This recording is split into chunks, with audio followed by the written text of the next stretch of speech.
북한 김정은은 매우 현명하고 논리적인 결정을 내렸다. 누가 한 말인지 아십니까? 바로 얼마 전까지만 해도 북한과 강도 높은 설전을 벌였던 미국 트럼프 대통령이 한 말입니다. 트럼프 대통령이 왜 이런 말을 했는지 지금부터 좀 알아보도록 하겠습니다. 김정은이 미국 행태를 좀 지켜보겠다라고 하면서 괌 포위 사격 이 방안을 약간 미루는 듯한 모양새를 취했더니 트럼프가 이렇게 칭찬을 했습니다. 이건 칭찬이라고 봐야 될까요? 매우 현명하고 논리적인 결정을 내렸다. 용납할 수 없는 일이 일어났을 것이다. 안 그랬다면. 자, 칭찬이죠. 일단은 톤 다운하고 좀 좋은 말로 분위기가 바뀌는 것 같습니다. 네, 어제 저녁입니다. 미국 시간 아침에 트럼프가 일찍 트위터에 저 내용을 올려서 네. 저희도 상당히 이거 뭐지? 하면서 들어봤어요. 그러니까 논리적으로는 그렇습니다. 괌 포위 사격을 한다고 김정은 협박했잖아요. 네. 그래서 트럼프가 전쟁 불사 발언까지 하지 않았습니까? 네. 근데 김정은이 물러났지 않습니까? 네. 그거에 대한 칭찬 같은데 네. 좀 더 논리적으로 트럼프와 김정은의 심리 상태를 보면 이렇습니다. 김정은 누굽니까? 아버지 김정이라고 똑같아요. 뭐냐면 늘 이 남한에 대해서 미국에 대해서 상황을 주도하려고 하는 그런 본능적인 욕구가 있습니다. 네. 이번 괌 포위 사격 발언도 마찬가지인데요. 근데 누굽니까? 트럼프는 오바마가 아니죠. 네. 트럼프도 평생을 자기가 협상이나 어떤 것에 있어서 자기가 주도하는 네. 걸로만 성공해온 남자잖아요. 네, 네. 그래서 트럼프도 거기에 전쟁 불사까지 맞선 겁니다. 네. 거기에 대해서 김정은이 물러날 수밖에 없었고 네. 거기에 대해서 트럼프는 거봐 내가 이겼지. 김정은 잘했어. 나를 이기게 해줘서 고마워. 뭐 그런 정도 뉘앙스의 발언이라고 볼 수 있습니다. 그렇군요. 근데요, 이 말하기 전에 북한의 김정은이 또 그런 입장을 밝혔죠. 미국의 현명한 머리로, 그러니까 똑똑한 머리로 한번 생각해봐라 라고 했더니 마치 답이라도 하듯이 현명하고 논리적인 결정을 내린 것이다. 이렇게 얘기를 했습니다. 자, 그런데 일단 공이 미국으로 넘어가는가 했는데 다시 공이 또 북한으로 돌아가는 게 아닌가라는 생각이 듭니다. 자, 미국 국무장관의 이야기 한번 확인해 볼까요? 자, 틸러슨 국무장관이요. 북미 대화 노력을 계속을 할 것이다. 그리고 김정은에 달렸다. 북한에서는 또 미국에게 미국 행동을 지켜보겠다. 미국에서는 또 김정은에게 달렸다. 공을 서로 주고받는 듯한 느낌이거든요. 밑에 네. 헤더 노트 미 국무부 대변인의 말을 우리가 관심 있게 봐야 됩니다. 네. 과거에는 북한이 핵 폐기 의사를 보이지 않으면 절대로 대화하지 않겠다 그랬는데 이번에 국무부에서 뭐라 했냐면 북한이 핵실험을 하지 않고 미사일 도발을 하지 않고 그다음에 도발적 언행을 중단하면은 이 세 가지만 조건을 갖추면은 대화를 하겠다는 식으로 얘기하기 때문에 이건 엄청난 변화가 아닌가 하는 것을 우리가 주시할 필요가 있고 네. 만약에 그렇다면은 바로 미국 간의 요번에 을지 프리덤 가디언 훈련을 계기로 해서 북한이 더 이상 도발을 하지 않으면 북한과 미국 사이에 대화가 재개될 수도 있다 하는 가능성을 우리가 주시해 볼 필요가 있습니다. 그렇군요. 저거는 우리 정부하고도 관련이 있는 건데요. 문재인 대통령의 그 대북 해법이 그거였습니다. 일단 핵과 미사일 도발을 중단해라. 그러면 대화를 시작하고 그 대화의 내용은 핵을 폐기하는 그런 대화인 것이죠.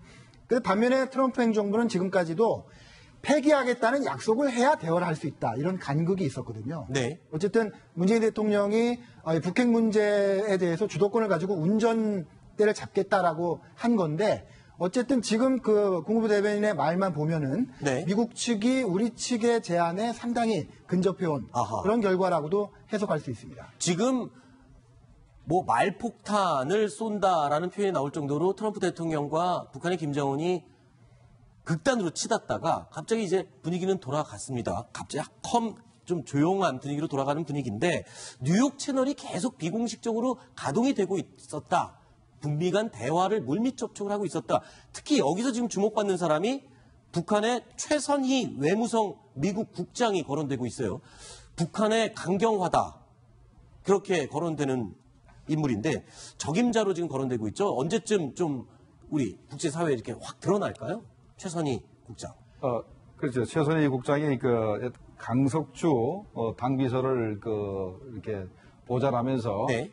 북미 관계를 오랫동안 담당해왔기 때문에 네. 현재 현존하는 최고의 북미 관계 전문가입니다. 그래서 현재 최선희가 이 얘기도 있었습니다. 최선희가 강석주 애인이 아니겠다는 얘기도 있었고 했는데 네.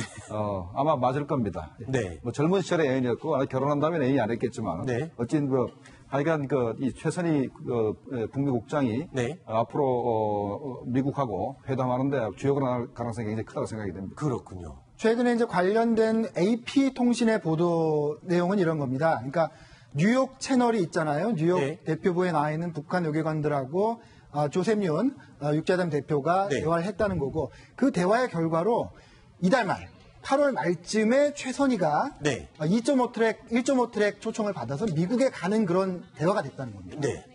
북한과 미국이 서로 전쟁 직전까지 싸웠지만 그 물밑에서는 그런 대화의 흐름이 있었다는 건데 어쨌든 괌 도발 이 파동 때문인지 어제 최선희의 방문은 일단 취소된 상태고 아하. 지금 저희 기자들이 확인하고 있는 거는 그러면 지금 뉴욕 채널은 어떻게 가동되고 있을까 네. 하는 것을 지금 취재를 하고 있습니다. 그렇군요. 자, 이런 가운데 김정은이 이 전략군 사령부에서 이 보고를 받을 때, 그러니까 괌 포위 사격 방안 보고를 받는 그 자리에 어제 저희가 이 사진을 아주 다양하게 분석을 해드렸었습니다. 그런데요, 한 가지 더 추가로 확인된 게 있습니다. 바로 이 뒤에 보이던 괌 앤더슨 공군기지의 사진입니다. 위성 사진인데요. 자, 이 부분을 잘 봐주십시오. 지금 이 김정은이 공개한 사진, 공군기지의 이 윗부분 모양, 이게요, 6년 전 사진이다라는 게 확인이 됐다고요. 박소영 기자 좀 보면서 설명을 해주시죠. 어떻게 확인이 된 겁니까? 네, 그러니까 다음 화면 볼까요? 네, 지금 보이시는 것처럼 아까 동그라미로 지금 하앵커가 가리킨 부분이 있잖아요. 네. 저기 모습과 지금 2017년이라고 적혀 있는 부분, 네. 그러니까 2017년에 새롭게 찍은 인공위성 사진입니다. 위성 아하. 사진을 보시면 뭐 다르다는 걸 네. 알 수 있습니다. 그렇죠. 완전히 원래 모양이 중간- 다르대요. 네, 중간에 숲이 있었어요. 네. 숲이 있었고 그게 지금 2011년을 보시면 이렇게 초록색 부분으로 나타나는 건데 네. 지금 2017년 사진을 보면 이 초록색 부분이 없어져 있습니다. 네. 그러니까 콘크리트로 연결이 돼 있는 거죠. 네. 그래서 이상하다 왜 이렇지 하고 봤더니 2012년에 이걸 잇는 공사를 한 거죠. 아하. 그러니까 이게 초록색으로 나타나 있는 거는 그 이전에 찍힌 거다. 지금 이렇게 판독이 되는 겁니다. 그렇군요. 그러니까 지금 이쪽에 왼쪽에 보시는 2011년도 사진이 그 김정은이 이 전략군 사령관한테 보고를 받을 때 뒤에 걸어놨던 그 모습입니다. 그런데 2011년도 위성 사진을 걸어놨다는 거죠. 확인해 보니까 2017년도 사진은 이런 모양입니다. 확연히 다른 모양이죠. 아니 그러면 보고를 받는데 6년 전 위성 사진을 걸어놨다. 글쎄요. 군사작전을 하면서 옛날 사진을 걸어놓는데 의미가 있습니까? 그러니까 저런 걸 볼 때마다 저는 어떤 생각이 드냐면 또 몇 사람 죽어나가겠구나. 아하. 북한의 지금 김정은의 선전선동의 특징 가운데 하나는요. 네. 과감하게 보여준다는 걸 많이 보여주고 있어요. 그래서 김정은의 권위를 높이자고 하는 것인데 지금 저거는 명백한 에러입니다. 그래요? 그죠? 아하. 그걸 국제사회가 알고 또 북한을 조롱하잖아요. 저게 김정은 귀에 들어가면 어떻게 되겠습니까? 저거 준비한 야, 사람들 지금 어떻게 되는 겁니까? 저 사진도 하나 말이야 지금 제대로 못 걸어놓고 6년 전 걸 걸어놓고 나를 이렇게 욕먹게 누가 그랬어? 하면 이제 또 총사령에 처해질지도. 그러니까 저희가 지금 이거 분석해서 보도를 해서 북한에서 지금 큰일 날 사람들이 있을 수도 있겠군요. 그렇죠. 그래서 어저께 제가 저게 국어로 쓸 거라고 했는데 맞췄지 않습니까? 네. 국어로 맞췄고 시간은 제가 몰랐습니다만은 네. 벌써 6년 전 거를 갖다 썼다는 게 참 웃기는 거고 네. 아마 지금 국어로 쓰는 걔들 북한산에 공짜로 쓰기 때문에 네. 최신 거를 그냥 갖다가 옮겨놔도 별 문제가 없을 텐데 아하. 저걸 그냥 썼던 얘기는 네.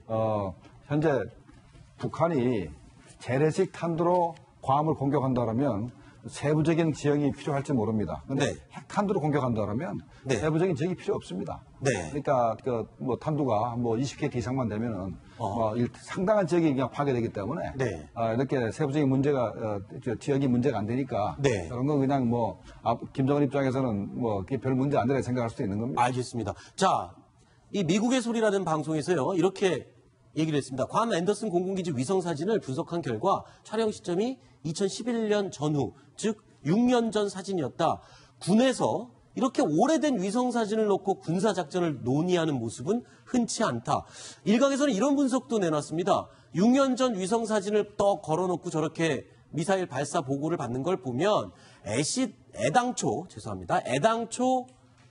괌 앤더슨 공군기지를 이 타격할 의도 자체가 없는 게 아니었냐. 그냥 단순히 선전용으로 걸어놓은 게 아니겠냐. 이런 분석도 하고 있거든요. 어떻습니까? 그렇죠. 처음부터 괌을 타격할 만한 배짱은 없죠. 네. 나중에 나타난 거지만 만약에 괌을 공격하면은 전쟁으로 간주하겠다라고 해서 북한을 바로 공격하겠다 했기 때문에 네. 이제 그렇게 호전적인 김정은도 말폭탄도 쏘지 못하고 네. 일단 미국의 행동을 보겠다라고 현재 물러선 상태이기 때문에 네. 실제로 괌에다가 미사일을 발사할 가능성은 굉장히 낮은 배짱도 없었던 거였군요. 예. 저는 애초에 김정은한테 무슨 괌 포위 사격 계획을 만들어서 보고한다는 것 자체를 공갈이라고 저는 생각을 했고 칼럼도 썼습니다만 우리가 지금 간과하는 게 있는데요. 네. 북한이 괌을 포격한다고 다들 얘기를 해갖고 다 지금 긴장했잖아요. 네. 그런데 안 하니까 무슨 갑자기 이제 평화가 온 것 같은데 북한의 계산으로 보면은 저런 그 지도를 놓고 김정은이 지휘하는 장면을 공개한 것 그것이 바로 도발입니다. 그러니까 북한이 애초에 생각했던 괌과 관련된 도발은 바로 저런 장면을 보여주는 것이었어요. 네. 네. 결국 도발이 그거를 끝나고 이제 싱겁게 공갈의 최후가 온 거죠. 알겠습니다. 자, 세 가지 소식 살펴봤고요. 김정우 실장님 그리고 신석호 부장 두 분은 여기서 인사를 드리겠습니다. 오늘 두 분 말씀 고맙습니다. 생방송으로 함께하고 계시는 뉴스탑10 다음 네 번째 이야기가 준비되어 있습니다. 저희가 4위로 오늘 꼽은 소식인데요. 확인해 보시죠.